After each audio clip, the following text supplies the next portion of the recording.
Shalom, shalom. Nós estamos aqui tomando as nossas aulas entre os dias de programação ao vivo, né? E desta feita, nós vamos fazer uma análise do meu livro, o Ensaio de Estudo das Sete Leis de Noah, e está à disposição na editora Wiclap, ok? Editora Wiclap é que editou o nosso livro, e nós vamos fazer uma análise dele, ok? Para as pessoas que desejarem acompanharem a análise, para nós entendermos as sete leis conforme foi colocado aqui, qual a posição foi colocada, ok? E desejo a você que você tenha ótimos estudos. As palavras da nossa boca e as preces do nosso coração seja agradável diante de ti, Senhor, nossa rocha, nosso Redentor. Então, pronto? Bora comigo!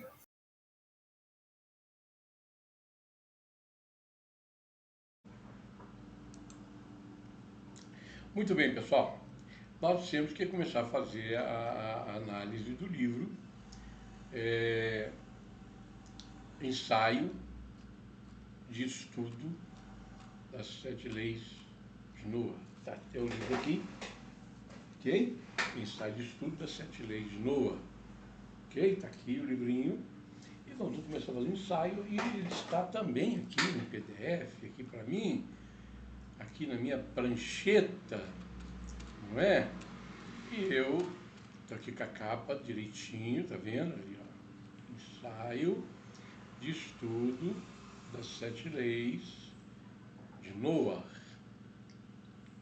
Legal? Bacana, então. Então, minha gente, vamos lá. Vamos lá.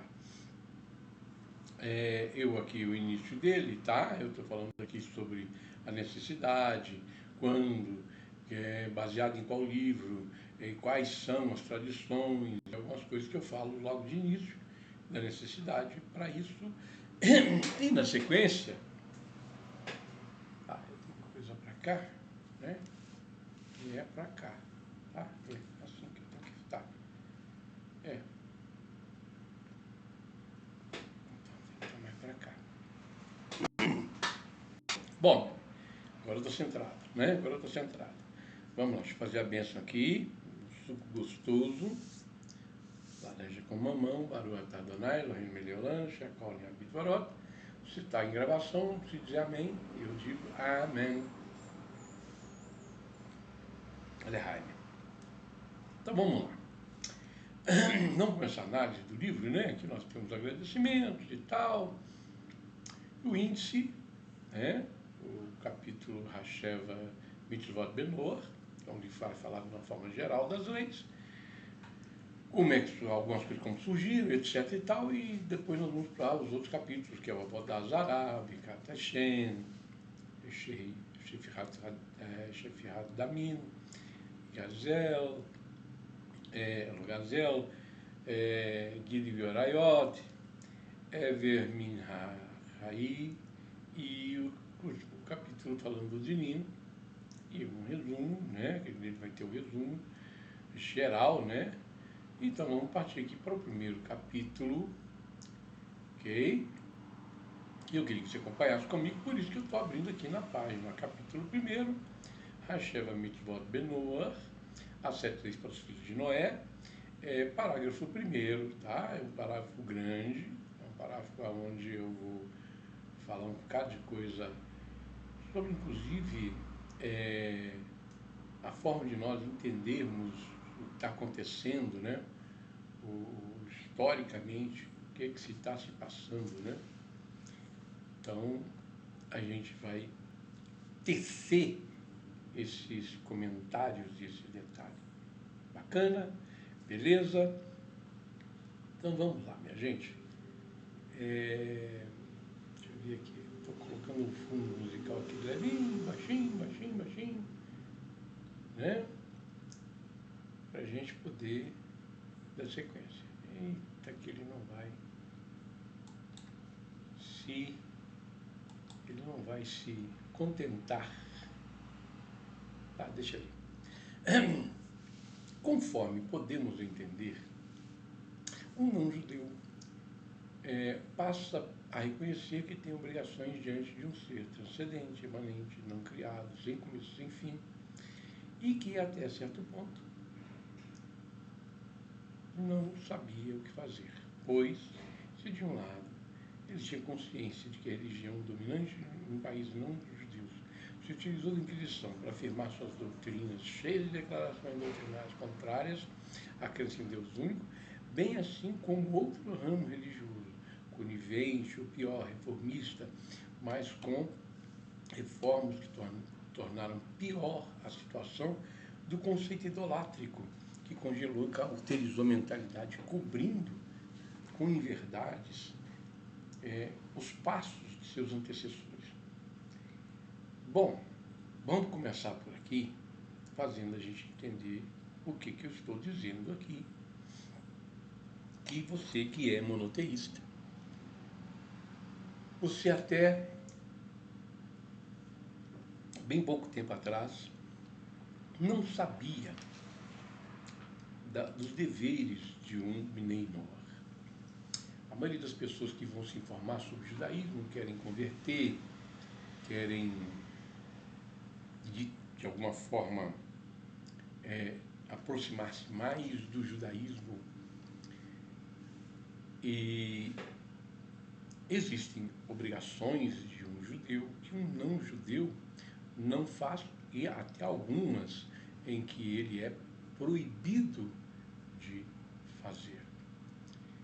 Mas nós não sabíamos como, porque havia uma dominação religiosa dizendo que você iria para determinado lugar depois que morresse, se não fizesse o que eles dissessem que era para fazer. Ok? Isso é uma forma de dominação. Ok? E aí, diante dessa religião, surge um ramo dessa religião, que não mudou, tá? É só um ramo dela, mas com um pensamento diferente, querendo fazer uma reforma na religião. Mas piorou, porque aumentou o lastro de idolatria. É pior a idolatria,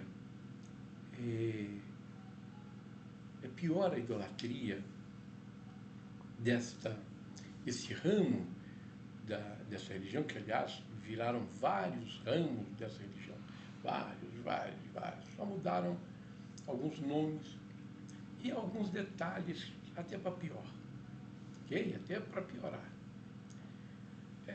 Basta ver cada uma das doutrinas colocadas em religiões. E, aliás, eu falo sempre, vou tornar a falar aqui, ficar gravado, o movimento Bnei Noach não é religião, é um modo de vida. Se ela se tornar religião, eu estou fora. Não me comove, religião não me comove. Então, se tornar religião, eu estou fora. Que o movimento Bnei Noach não é religião, assim como o judaísmo não é religião. Ok?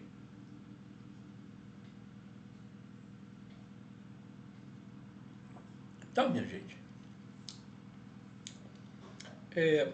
isso foi cauterizando a mente das pessoas. Foi tornando as pessoas como viseira, porque as doutrinas forçavam as pessoas a se escravizarem nessa visão, ok? E até ficou pior, né? E a situação das religiões, elas se impunham por perseguição. Não acreditem vocês que foi só uma das religiões que fez a Inquisição. Não.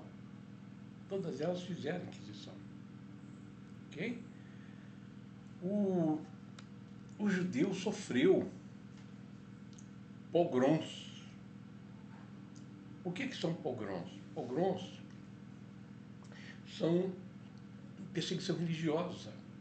É uma forma de silêncio, é uma forma de calar a verdade e forçar as pessoas ao que eles desejam. É uma escravidão. É uma escravidão parecida com a do Egito. Ok? E assim como houve todo esse aperto e estas ideologias e filosofias religiosas equivocadas, ou coniventes, reformistas, coniventes e até piorando, por outro lado, nós tivemos um estrondoso silêncio das lideranças judaicas, oprimida pelos pogroms, como diz pogroms, aquela escravidão, aquela maneira de se manter perseguido, porque se eles dissessem alguma coisa, eles seriam mortos, e receosos com a razão dos inquisitores, legou uma ignorância brutal a não-judeus que desejavam entregar a Deus uma alma purificada e livre de idolatrias. Nós vimos na história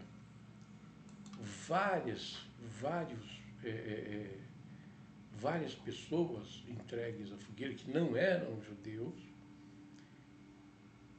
que se rebelaram contra a religião dominante. Eram chamados de bruxos, feiticeiros, hereges. Aliás, herege é uma tradução engraçada. Se quiserem me considerar herege, não tem problema. Herege é aquele que pensa por si. Aquele que pensa por si, isso é o que está no latim, tá? Herege é que pensa fora. Então, eu penso fora, eu penso por mim. Não dependo de cabresto religioso para pensar. Okay? Nem judeu, nem de outra religião. Qualquer uma delas, que eu não quero falar mal de nenhuma religião, não é esse o meu papel. Meu papel aqui é falar das idolatrias. Tá? Falar das 7 leis de Noa, começando pelas leis de idolatrias. Então vamos lá. O segundo parágrafo diz assim: entretanto, diante desse quadro, seguiram o surgimento de pensadores contrários à doutrina idólatra, das religiões. Aqui eu vou citar uma religião, que é católica, porque ela traz ali símbolos idólatras, ok? Bem nascidos, são pessoas que tinham um bom nascimento, com influência suficiente para adiar ao máximo a Inquisição. Houveram vários deles que tiveram esse poder de família, de dinheiro, e se mantiveram livres disso. E eles livraram a si os seus, porque eles faziam pressão também nas famílias, para que elas seguissem os ideais da religião. Levavam uma vida não religiosa, alguns com uma vida licenciosa, que é pior, que é uma coisa ruim, e outros não.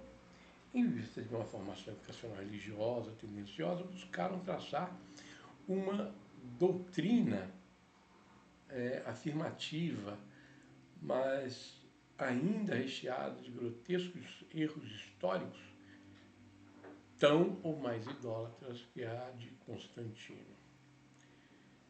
Logo, é o segundo parágrafo, olha, famílias bem-nascidas sempre houveram. E elas conseguiam ficar fora do poder religioso. Inclusive alguns reis, nós vemos aí a dissensão da igreja, a divisão das igrejas na história, onde reis de alguns países se rebelaram contra a igreja, um porque queria se divorciar, o outro porque queria casar com uma pessoa que a igreja não permitia, e por aí afora. E outro porque a igreja queria mandar no Estado, e aí o rei se rebelou, e tudo assim. Então vamos lá.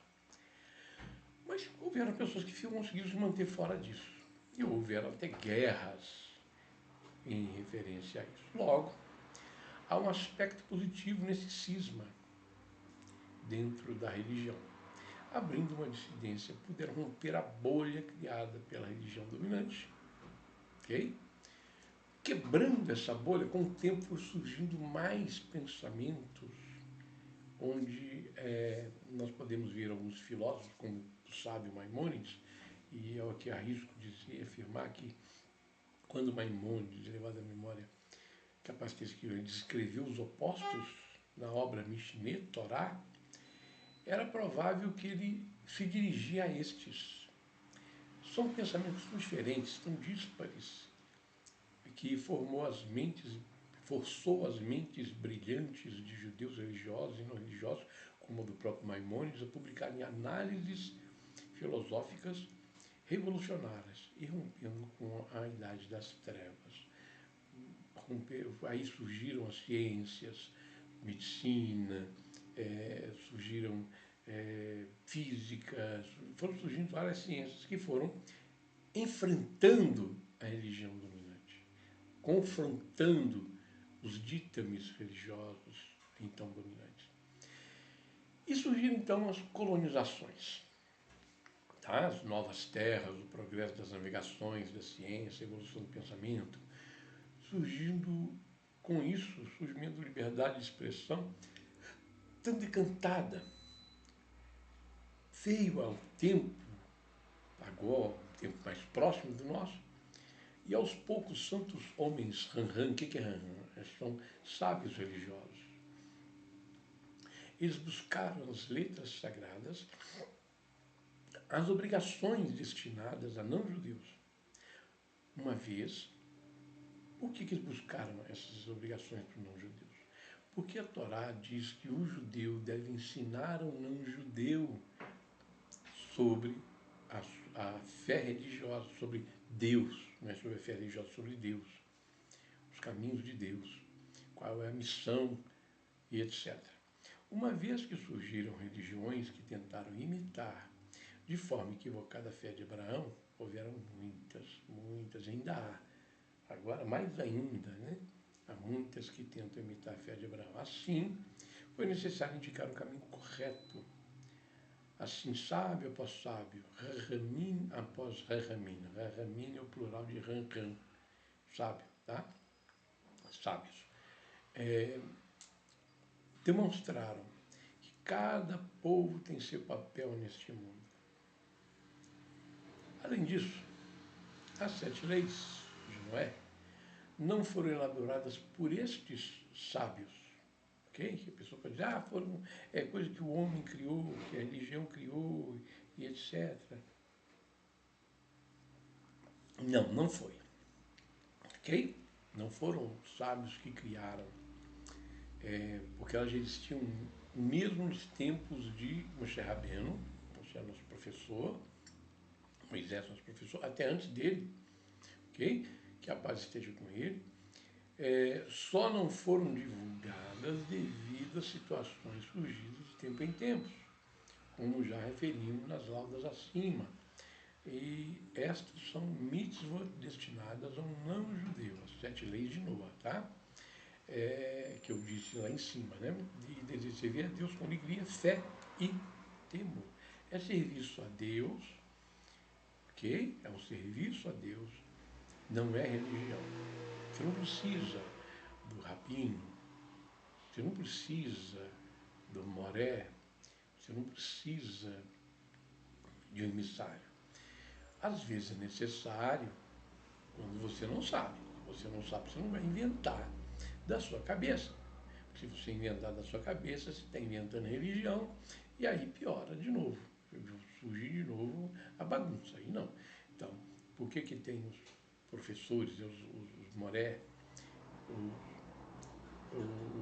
os rabinos? Os rabinos ensinam, os morés ensinam, o emissário também, são pessoas que vão ensinar, ok?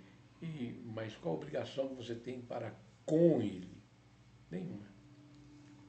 Você é obrigado a seguir o que ele diz? Não, você tem que questionar. O judaísmo nos ensina a questionar. Por que isso? Por que disso? Por que você tem que estar assim? Por que isso é desse jeito? Por que isso assim, assim, assim, assim? Compreenderam? Ou seja, a necessidade de você questionar. Você não vai seguir de olho fechado, cego, o que está dizendo você não vai seguir de olho fechado o que está dizendo um rabino, um moré, um emissário. Não. Você vai questionar. Esse aqui é o grande, o grande trunfo. Esse aqui é o grande trunfo da fé monoteísta. Ok? Em suma, as 7 leis, elas são regras gerais. Ok? São regras gerais e com muitos detalhes. E todos eles são descritos na Torá oral. E por isso que você precisa, o que eu falei, que tem que um rabino, um moré, porque o rabino ou o moré vai aprender com o rabino, tá, gente? A questão da Torá oral. Porque a Torá oral completa a Torá escrita. O que é a Torá escrita? A Torá escrita são 5 livros que é chamado no Ocidente de o Pentateuco, ok? Essa é a Torá escrita. Mas ela tem muitas coisas que precisam de explicação. E a explicação está na Torá oral. Assim também como os 613 mandamentos, mitzvot, que o povo judeu foi ordenado. Ao povo judeu foi ordenado as 613 leis. Para o Benoa 7, mais as ramificações, são 66 ramificações. Ok? Aí eles foram ordenados a observar 613 mandamentos. 248, faça, não é pode fazer, é faça. E 365, não faça, proibido fazer. Ok? Bem interessante. Campa todos os aspectos da vida de um judeu. O não-judeu tem 7 leis básicas e 66 ramificações. Vamos explicar tudo aqui no livro, em cada capítulo, a gente vai passando aqui para vocês, tá? E estudando, falando aí dos detalhes, tá? Aos sábios judeus e às autoridades rabínicas fiéis de cada geração foi ordenado explicar a Torá ao resto do povo judeu. O povo também não tinha um conhecimento básico, tinha que ter aprendizado, tinha que saber aprendendo com os rabinos morés judeus, os emissários, ok?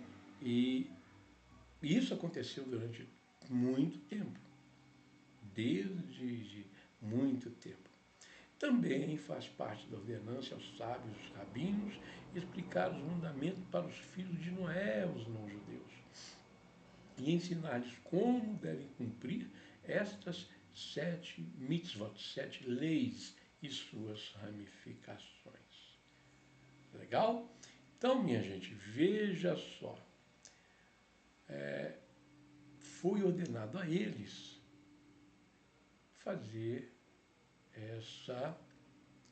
cumprir essa ordenança. Ok? E dentro da minha proposta, eu vou fazer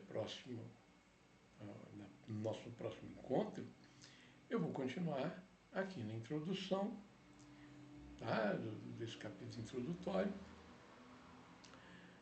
para dizer para vocês o complemento daquilo da origem das 7 leis, como é que surgiu, e vários contextos que tem. Por enquanto, eu vou ficando por aqui, agradecendo a você, pedindo a você que, se você está gostando desse estudo das 7 leis, poucos minutos, né? Menos de meia hora, ou meia hora, né? Você curta, compartilhe, contribua, ok? Eu vou deixar na descrição a chave de Pix para você fazer a contribuição, ok? E nós podemos, deixa eu ver se tenho aqui como escrever. Não, ainda não aprendi a mexer com esse trem, não. Eu vou aprender ainda, tá? Vou aprender a fazer isso ainda. e vou colocar aqui. Por enquanto eu vou deixar na descrição, tá? Vou deixar na descrição e no próximo vídeo eu acho que eu já vou estar dominando melhor. Eu vou colocar aqui para vocês a chave Pix. Aí vocês façam aí a contribuição, a chave Pix vai estar na descrição do vídeo. Se você gostou, contribua para que o trabalho continue, né? E a gente possa melhorar, comprar câmera nova, fazer alguma coisa nova, melhorar o local de estúdio e outras coisas assim, tá? Porque por enquanto nós estamos aqui no escritório apertadinho, junto com o trabalho que a gente tem, então a gente tem que melhorar tudo isso. E eu conto com você. A gente vai fazendo isso tudo, compre o livro, adquira o livro, ele é da editora Uclap. À disposição, na descrição também estará o link da editora, se você quiser adquirir o livro e acompanhar o estudo junto comigo no livro. Legal? Se você quiser comprar diretamente comigo, você vai fazer contato comigo, vai ter o telefone de contato do WhatsApp, e você faz contato comigo dizendo, eu quero comprar na sua mão. Bacana, comigo vai ter uma diferença de preço, eu acho considerável, tá? Então, fica à sua disposição, tá bom? Muito obrigado a você, que você tenha saúde completa, paz completa, felicidade completa, que tudo para você vá bem. Muito obrigado e até nosso próximo encontro. Muito obrigado e até já. Tudo